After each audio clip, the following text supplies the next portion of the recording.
Looks like Azeroth is actually fighting back, and all the lore we previously known has changed. Originally, the dwarves were created in Ulduar by Yogg-Saron's Curse of Flesh, but interestingly enough, the earthen, all the way in Khaz'algar, developed a similar culture despite the fact that they were isolated. Well, a new questline reveals how when the Titan Watchers started digging really hard around the core of Azeroth, the earthen suddenly got a voice within them, which caused them to rebel. Seeing that we know of yet another rebel faction, Avaloren, all hints are pointing that Azeroth is defending herself from the Titan invasion and is trying to break their forces by giving their servant armies free will. What is this new lore and how has the Curse of Flesh changed? If you guys want to buy Total War, Elder Scrolls, or any other game, you can get them at great prices with my Gamivo link. You can also get anything Warcraft related, gift cards and software, and all below market prices. Best of all, if you add my code DORON, you can get an even bigger discount, so make sure to check out my link in the description and get some amazing deals with Gamivo. Looks like we've been lied to again, and this is pretty much now the default state you would really expect from everything Titan related. It's pretty obvious now that the Titan Empire was essentially Black Empire 2.0, and they so heavily infiltrated everything that the things we took for granted previously are now completely different. Pretty much all the old Chronicle lore needs to be taken with more than just a grain of salt. Now, to get on to the topic, you might remember the old lore and the Curse of Flesh. The Curse of Flesh is essentially how many of the playable races of today exist: the dwarves, the humans, the gnomes, and the like. Back in the day, they used to be much like the earthen Titan servants that were corrupted by Yogg-Saron. A long story, super short. The Titans were too big to attack the Black Empire and Azeroth themselves. They created the Keepers, then the Titan Forge, which were built through the Forges. These were the workers and the soldiers. Then when the old gods were imprisoned and the Titan armies ruled, all of a sudden Sargeras just blasted the Pantheon into pieces, which caused a huge weakness in Ulduar. Yogg-Saron took this opportunity and he corrupted the main forge, imbuing it with the so-called Curse of Flesh. It would not only turn all the new creatures into flesh, but it would also corrupt the old ones. This naturally created a massive civil war and completely destroyed the Titan rule, meaning that the rest of the Keepers in Ulduar essentially just became a rogue organization. One part, the Vrykul, the Earthen, and the Mechanomes went to the Eastern Kingdoms, where later down the line they transformed into the current playable races. While we of course see these races as normal, keep in mind originally they were stone and metal and much bigger and much stronger, so to them this was essentially a significant downgrade. You can still hear the Vrykul being pissed off about the Flesh Curse in Northrend. Now all of this is old lore. This is Wrath of the Lich King lore, where we believe that this curse created the free will that we have today. However, the discovery in Khaz'algar not only changed everything, but we now have hints that Azeroth has been undermining the Titan operation, and that in fact, she is the one that created the free will, which really messed everything up. The Curse of Flesh was merely an aesthetic and physical weakness thing. So immediately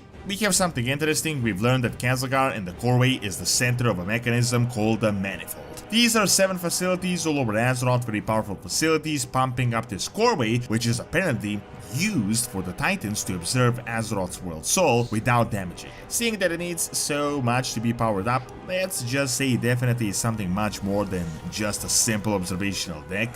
Now, we've learned that when the sundering happened, the Coreway split from the power source, the Manifold, and went into disrepair. However, these earthen essentially became dwarves with similar names, language, and culture, despite the fact that they never had any contact, and these guys didn't contract the Curse of Flesh because we know they were created by a forge around the Coreway. So of course, not all Titan Forge are created by one forge. The reason for that is because almost certainly Azeroth has been getting in their minds and not really corrupting them, but inciting rebellion by granting them free will. See, recently we've learned from the quest that Azeroth is a so-called Prime World Soul that the Titans have been specifically searching. It's definitely not an Essence Titan, and it was confirmed it can be turned into multiple things. It's like a neutral power source. Originally, the Black Empire invaded and then the Titans took over. The lore was written like they saved Azeroth from being corrupted, from being destroyed. Now, despite the fact that the Titan role objectively is more benevolent when compared to the dark old gods, just kinda look at this from Azeroth's neutral perspective. I mean, to her, these guys are the same thing. All of them are trying to corrupt her and turn her into something she is not. The old gods are digging up the planet with their tentacles, the Titans are creating giant facilities and digging right into her heart with these servants. So naturally, you would imagine Azeroth would start fighting back against these guys. Think about it, almost everything that happened so far has really been Azeroth cleansing herself, almost everything she has done. Now, to not put a tinfoil hat on here, let me show you the evidence where I'm coming from and why the Curse of Flesh is such a minor factor now, and why it's very likely Azeroth has been the one that has been messing up the Titans and their grip that they have on her. So, as you can still see with some earthen, some are just robots dedicated to their purpose. We can learn this from the journals and the dialogues. They don't really know anything they don't need to know. Their natural state is being a Titan drone. Now, originally we believe this happened through the old gods and later just through time, but Dragonflight and War Within lore changed that. First, we learned that a group of Titanforged on a continent we are yet to discover called Avaloren had for some reason rebelled. They didn't explain why, and they rebelled so hard that not even the keepers themselves could do anything. They sent multiple failed expeditions. This happened ages ago when Odin was still the prime designate, so very early into Titan rule. Now we got some interesting questlines and journals where we discovered that the earthen have been getting free will non-stop in Khaz'algar, and it has been happening for a long time through multiple sources. Due to how important this operation is, the keepers created some big failsafe mechanism to destroy them if it happens with this giant guy.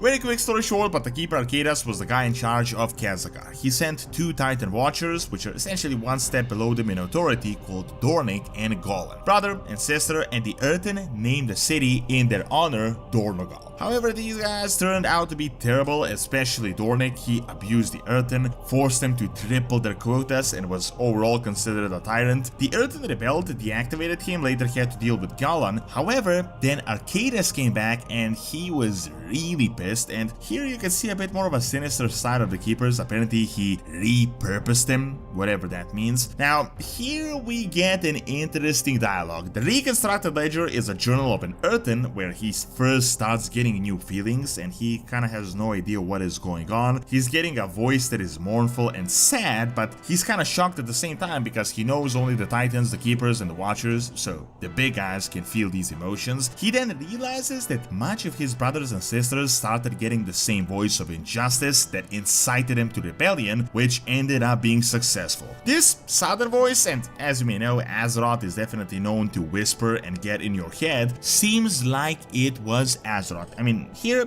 I think it can go both ways. Maybe it is the entire free will spirit of the planet that infuses all the denizens and that is why we fight constantly, or Azeroth was trying to undermine their operation, especially when Dornick started digging 3 times harder. Keep in mind, the core way goes directly into her heart, the core of Azeroth, whatever that means. If the Titans are really trying to corrupt Azeroth and turn it into a Titan as they are, and all signs are pointing to that, it's only natural that Azeroth would try to disrupt them, and what better way to do it than to mess up their workers and get them to turn on their masters by giving them free will. Having a whole army with free will is much harder to command than an army of robots, which were the original Titan forged. This would be a nightmare for an older force like the Titans. When you think about it, this is literally going to be their undoing, as it's very likely we're going to defeat the Titans in the last Titan and finally break their grip over Azeroth, and all of this is happening because of free will. Now, you might remember that old whisper, the flesh is his gift, he is your true creator. This is referring to the Curse of Flesh, but I think now it is much more likely that this was just a cosmetic change and also a way for the old god forces to have an easier time fighting, because obviously a flesh enemy is much weaker than a stone one. It is entirely possible that Azeroth had a part to play in this conversion as well back in Northrend, as after all, Ulduar is the center of Titan rule over Azeroth. This is where the Titans are going to return once they come back at the end of the World Soul Saga. Why I think this is more than likely is because why else would the dwarves and these earthen develop similar customs, culture, and language? If our dwarves are a product of just the old god curse, wouldn't you imagine they would do something entirely different, or that Yogg-Saron would try to turn them into his servants instead? This is likely the voice of Azeroth. It's also why Magni turned into that crystal and why the earthen recognized him when they had seen him.